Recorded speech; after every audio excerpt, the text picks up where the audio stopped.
Oi, meu nome é Juan e hoje nós vamos falar um pouco sobre a Cortina de Ferro, a OTAN, Pacto de Varsóvia e um pouco sobre a doutrina Truman. Antes da gente começar, é importante ressaltar que o contexto desses quatro temas é a Guerra Fria. Ou seja, acabou a Segunda Guerra Mundial e de um lado os Estados Unidos, do outro lado a União Soviética, trocando farpas e fazendo um monte de bomba atômica para botar medo um no outro. Depois da Segunda Guerra Mundial, a Europa se dividiu em Europa Oriental e Ocidental, onde a Europa Oriental era basicamente a parte que envolvia a União Soviética, então era um grande bloco, e a parte ocidental eram vários estados independentes, porém unidos por um bloco com os Estados Unidos na cabeça.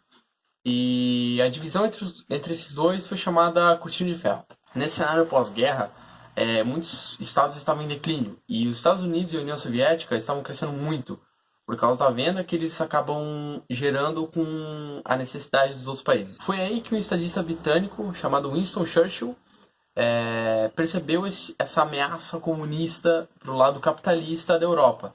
Então ele começou a botar pressão na parte capitalista da Europa, até que os Estados Unidos adotou uma medida, no caso pelo presidente Truman, que foi a chamada doutrina Truman. Em 1947, o presidente Harry Truman anunciou o grande perigo comunista e aí foi dado o início da Guerra Fria.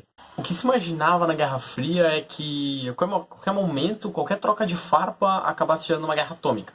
Afinal, os dois lados do globo, vamos dizer assim, estavam se armando fortemente com bombas atômicas.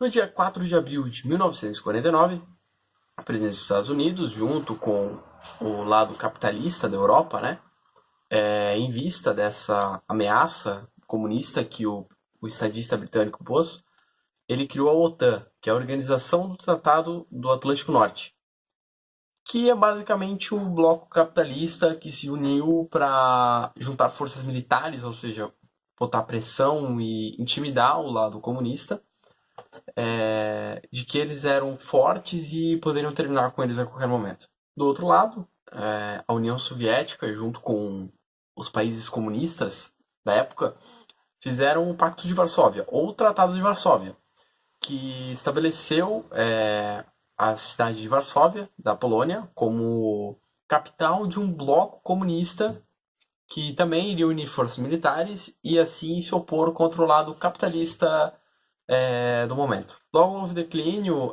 da União Soviética e o Pacto de Varsóvia se desfez, a Cortina de Ferro deixou de existir, a doutrina Truman também deixou de existir e os países começaram também a se tornar capitalistas daquele lado.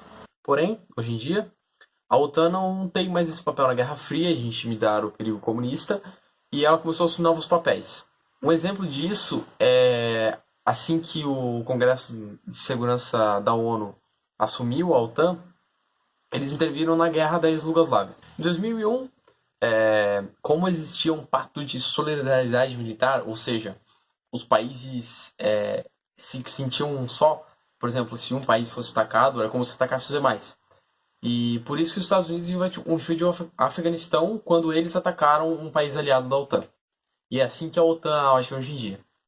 Resumindo, em plena Guerra Fria, que foi após a Segunda Guerra Mundial, um momento de troca de farpas e armamento, porém nenhuma briga física, a Cortina de Ferro foi o que dividiu o país entre dois blocos, o socialista e o comunista, onde o socialista era o Pacto de Varsóvia, que era a união da União Soviética com os outros estados, com a capital em Varsóvia, na Polônia, e do outro lado a gente tem a OTAN, que é a união dos estados capitalistas, porém independentes, que tinham os Estados Unidos como centro.